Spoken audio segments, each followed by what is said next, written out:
new.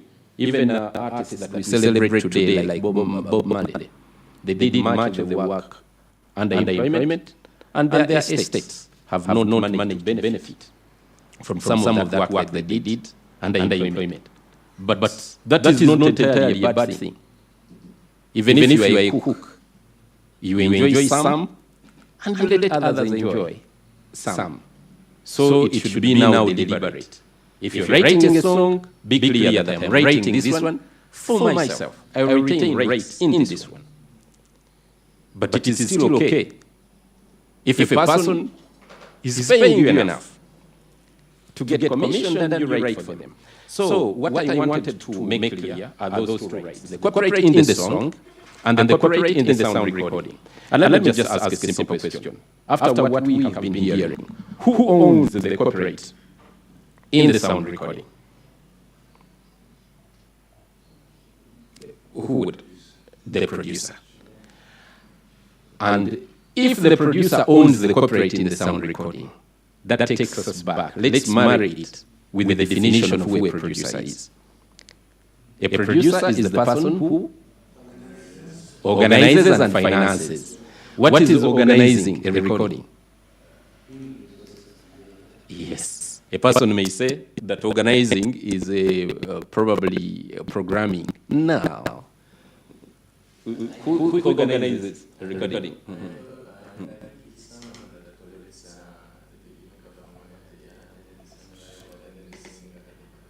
Exactly. So that is the person that owns the sound recording.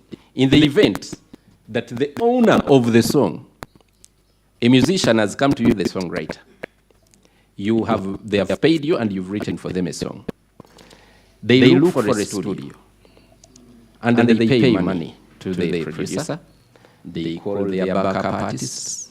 They pay them. So who is the producer of this work? The artist.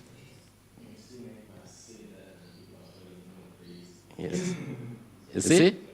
So, going by the law, some of the things on the face of it, they may look complex.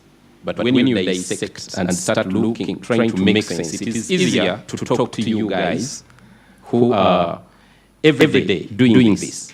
You are in the heat of these things, so it is easier for you to understand. And the purpose of these workshop editions is that we throw, as a Copyright Institute, we want to throw disciples in all directions who will go and argue facts, but with the proper marriage with the law. Not a marriage of convenience to choose to follow the law when it favors you. Yes, so that is the position of the law. So when we talk about these economic rights, I must also say, I must also highlight something, because even if my whole focus in this exercise is on the economic rights, it will be the gist of this workshop. I have heard people make arguments in relation to what we may call industry practice. Person makes quotations from America. It is very easy to argue a characteristic because it is what you see. And you take it at face value, and you do not know the total workings of all that arrangement. I want to give you a little bit of how it happens in a developed world, and I'm going to use the case study of the US. Looking at a songwriter like you who wishes to exploit their song. And let's say we are creating a publisher like him. So you are a songwriter, and you're looking for a person with experience in the business to publish for you. Remember, publishing is the business of the law. Licensing, exploitation through licensing, because you're giving away rights. And there must be evidence to these rights, which evidence must be in writing. Why should it be in writing? in Uganda, if anybody is to make a transaction that is beyond 500,000, the law dictates that such transaction must be in writing. You see?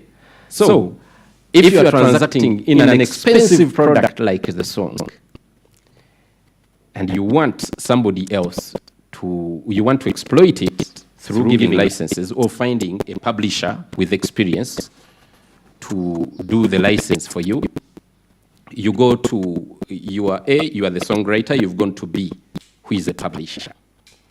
And now I'm talking about the second right, which is the sound recording. So the publisher now issues a license to C, who is a record label, or who is an artist, a license to make a sound recording of A's song. Are you following? I'm painting a picture of the US, let's say. There is A, who is a songwriter. There is B, who is a publisher, a person experienced in the business. And there is C, who wants to sing the song, who wants to make a sound recording of the song. So C is going to go to the publisher who is working for A, and C will get a license to make a sound recording. Now we are assuming that C is now. So when the producer wishes to make a sound recording, he is going to need performers. So at that level, don't forget that all these people may be one and the same person doing all these things. But now I am splitting for you in the event they are different people. So now C, who has a license to make a sound recording, where do they make a sound recording? Normally. In the studio. And what resources do you need? You need, and at that level, who is the singer in this case? No. The singer is a performer. According to the language of the law. The singer is a performer, just like an instrumentalist. But everybody names their price. Let's say that C is a record label that signed D as a musician. And D is a famous musician who is a multi-million copy or whatever seller. So this producer who is organizing and financing wishes to use to solicit the services of the performer D for the purpose or with an intention that D makes this song, makes the sound recording a seller, a top seller. So depending on the performer you found, the negotiations are going to be different. And that is where we start now separating copyright from contract. Some of these issues are contractual, meaning it is very possible that, yes, you may perform or you may be part of a creative work, but your rights have been dealt with through contract, and you do not have any copyright left for you. That is where some people do a copyright. They sign away their rights. They sign away their rights through different agreements. So now D, what would happen in an industry like America? The general perspective. Sorry.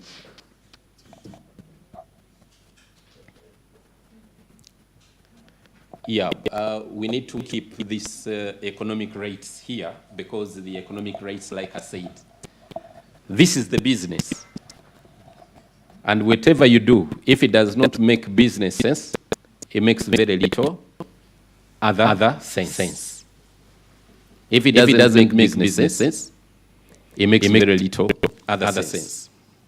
So what would happen in the event that now the record label, who we said is C, has hired a big artist in D to be part of this major project?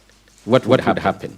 Remember that now the record label, after getting the license to make a sound recording, they own 100% of the rights in the sound recording. There is a 100% commission in them. Now, in this case, we have 100% rights belonging. The 100% rights in the sound recording, who do they belong to? They belong to the record producer or to the producer according to the law.